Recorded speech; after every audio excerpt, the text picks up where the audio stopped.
Well, I'm not sure if anybody can see me or not. I can definitely see you. Oh, there we go.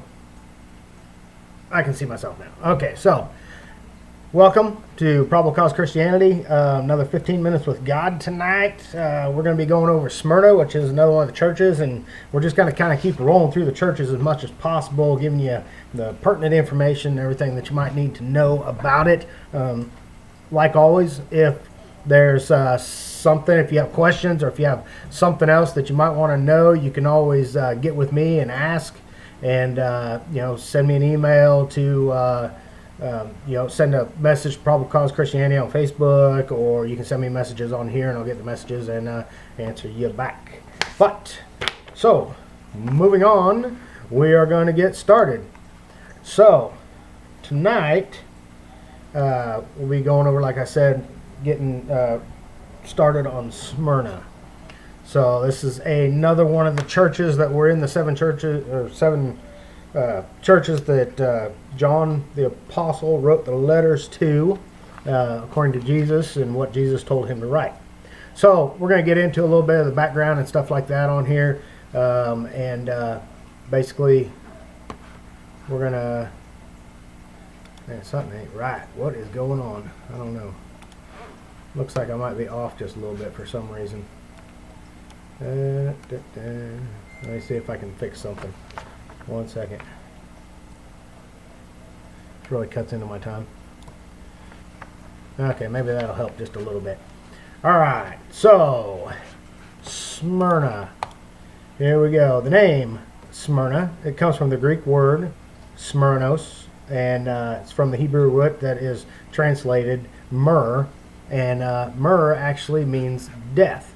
Now, if you remember when Jesus was born and the three kings brought him the different gifts, he had the frankincense, and the myrrh was in there with that. So the gold, frankincense, and myrrh, they all represent something different, a little something extra in there.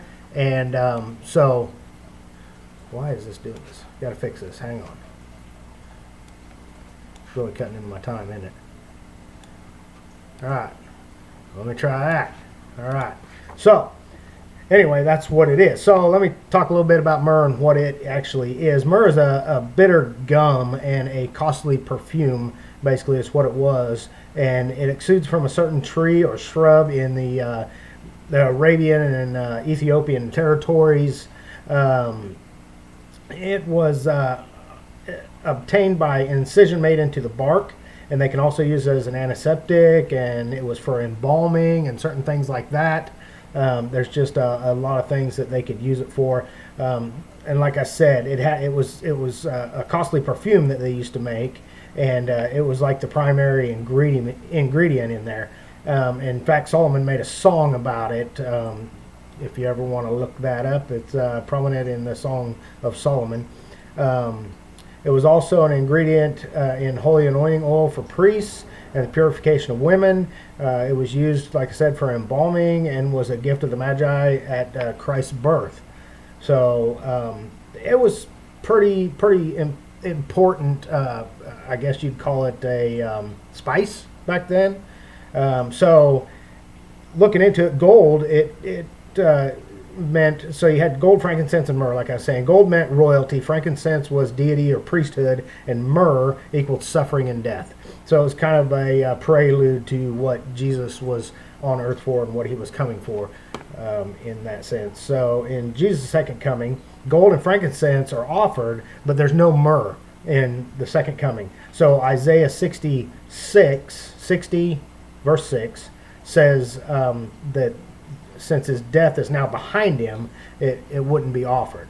But it was offered to him at the cross in Mark 15:23. The body of Jesus was embalmed by Joseph and Nicodemus. John 19, verse 39 through 40. And myrrh yields fragrance by being crushed, is what they would do, and then they would help anoint the body with it to kind of cover up the smell, I guess, of the death. So the note that you need to understand through this whole thing is for Smyrna, it's a theme throughout this whole letter, is death. All right. So moving on. Yep. So that's what the myrrh looks like, if you ever wondered. I don't know. Want to go pick some up sometime or something.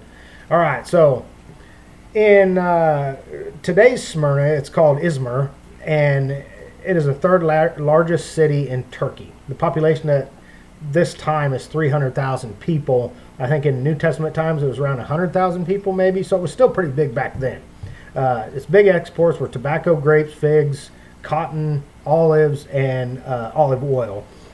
Smyrna possesses an excellent harbor. Is another harbor city, right? So this city that has this harbor, it's encircled by cypress clad hills. I'm not sure exactly what those are, but apparently got hills around it too. Smyrna was inhabited by the Asiatic Lagis in about 3000 BC, with indications of latter Hittite influence. In the 11th century BC, Aryan colonists from Syme settled in that area. About 900 BC, according to Herodotus, the area fell into the hands of Ionians from Colophon, and their commerce, the most glorious phase of Smyrna's history, was taken over. So during this period, the poet Homer was born, and he lived and died in Smyrna. So if you ever heard of Homer's Iliad, that was all done. He lived there, born there, died there. 3 centuries of greatness ended after that. However, with the attack of the Lydians, I guess with the attack of them is when it ended. Smyrna stood at the entrance of a broad, fertile valley at the mouth of the river Meles and on the well-sheltered Gulf of Smyrna. It was strategically placed for trade between Europe and Asia. It was thus a rival to Sardis as far as the trade wars and Lydian kingdom. An expedition under Gaius was defeated and driven back, but later one under Alietus, then king of Lydia, is who that was successful. Smyrna was devastated and ceased to exist basically for 3 centuries. I mean, it was out. It was pretty much a pathetic end to a history of 2.5 millennia. I mean, it was at that time they were just kind of wiped out for that time period. In the 4th century, Alexander the Great, we all know who he is, Homer's Iliad, right? In response to a dream, ordered one of his 4 generals to build a strong, well-planned city, the most beautiful in Ionia, which became known as the Flower of Ionia. It prospered into one of the greatest of then the known world at that time. Smyrna came under control by the Romans in 27 BC, having proved a faithful ally to Rome in the Syrian and Mithridatic wars. So from 27 BC to 340 or 324 AD, she enjoyed a great material prosperity. I mean, there was a lot of prosperous money and trade and stuff going on. Strabo, he described it as the most beautiful city in the world. It was about 42 miles north of Ephesus and possessed an excellent double harbor. So it was big, right? The outer harbor was a deep water mooring ground, and the inner, which is now silted in, can't be used at all, had a narrow entrance that could be blocked with a chain to keep people out if need be. The city suffered from many problems. In the reign of Tiberius, it was almost blotted out by an earthquake. Between 170 and 180 AD, it suffered a succession of seismic disturbances, which again reduced the vulnerable city at that time to ruins. Marcus Aurelius once more restored it, and parts of the new agora they're still standing there from that time. In 378, another earthquake demolished the city, but the intrepid Smyrnians again rebuilt, and even today, bustling Izmir, which is what Smyrna is now, has been termed the Paris of the Levant. So it's had its troubles. This place has had a lot of issues. So let's talk about Smyrna as far as what it was back then. Okay, so it was a city of polytheist. Okay, so a polytheist is many gods. Okay, they worship many gods. They had many gods they worship, like the Romans. Smyrna was richly embellished with temples and splendid buildings, and basically perfection and symmetry of those encircling Mount Pagos resulted in the title the Crown of Smyrna. All right, so at the foot of the mountain stood the temple of Zeus, the father of the gods, reputed to be the lord of the sky, rain, clouds, thunder, etc. Along the golden streets stood the shrines of Apollo the sun god, Aphrodite, who's the goddess of love and beauty. You had Asclepius, the god of medicine, and finally, closer down by the sea, it's Cybele, which is a nature goddess, basically, is who they had down there that they worship by the sea. And at the Agora, which is a commercial and political center, were statues of Poseidon, the sea god, and Demeter, the goddess of corn. I don't know about you, but I wouldn't want to worship a goddess of corn. I mean, I like corn as much as the next guy, but come on, right? Okay, so anyway, the priests of the various deities were termed Stephaphai, and in reference to the laurel or the golden crowns which they used to wear in public. Okay, so they had these possessions. They possessed these golden laurels. Laurels, kind of like a wreath of flowers type of thing, and that was their crown that they used to wear. They were awarded this honor at the end of their year of office. So each one that had a year of office, when they were done with it, they got this golden crown, right? So the term Stephanos is it's kind of alluded to in Revelations 2:10, which you'll see here later on. They're talking about the laurels. The goddess of Smyrna was Cybele. Later, that god was renamed Rhea, the daughter of the sky and the earth, and the mother of Zeus, Poseidon, and Hades. So she was pretty high up there, right? Her worship was wild and unrestrained. As the giver of wealth, she became recognized in the great cities and the goddess of settled in life and of towns. Hence her crown of walled cities. That's what they had there. She appears on Smyrnid coins, so she was on their coinage, depicted as enthroned and wearing a crown of battlements and towers. Okay, so she was a goddess of fortress, goddess of walls. This can be seen in Daniel 11, verse 38. If you look there, it talks about that goddess more. In addition to the usual deities, Smyrna readily accepted Caesar worship. Now, I don't know if anybody knows what Caesar worship is, but at that time, well, let me get into it a little bit here.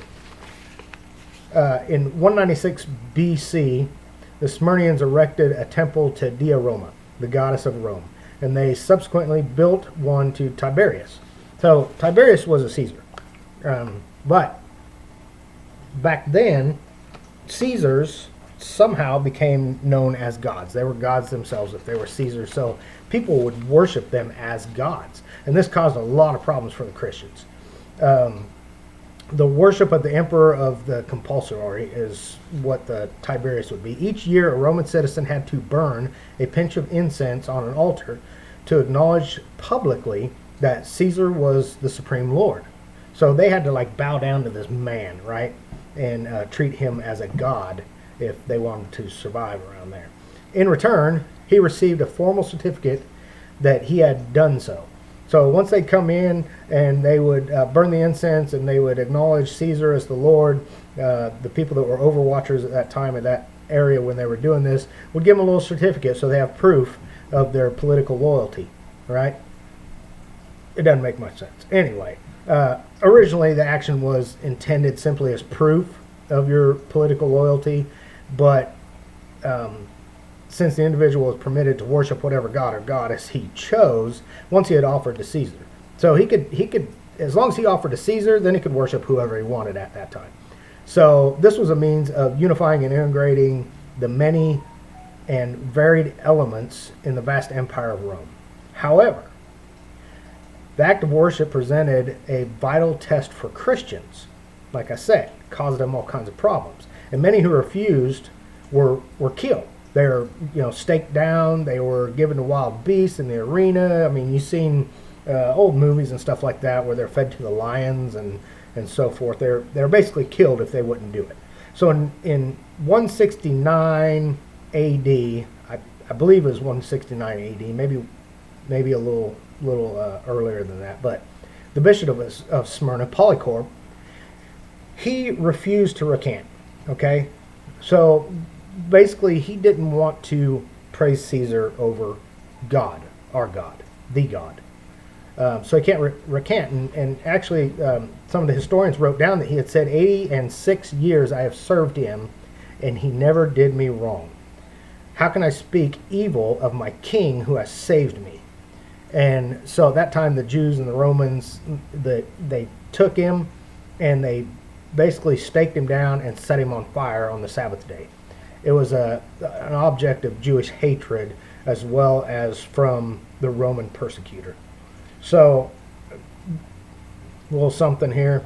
I did find out that he wasn't just burned at the stake. He was burned at the stake, and that didn't kill him. So they ended up stabbing him to death in the end. So it was pretty brutal, basically. So that kind of tells you a little bit more about what was going on in Smyrna around that time. Roman rule, Roman occupation. They pretty much did whatever Caesar told them because he was the God. He was it in that area.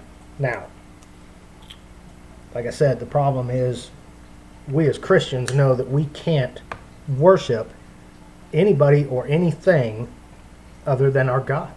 We have no reason to. We shouldn't want to. I mean, he should be the topmost individual. He's the only God. He is ours. So we'll get more into that. My timer went off.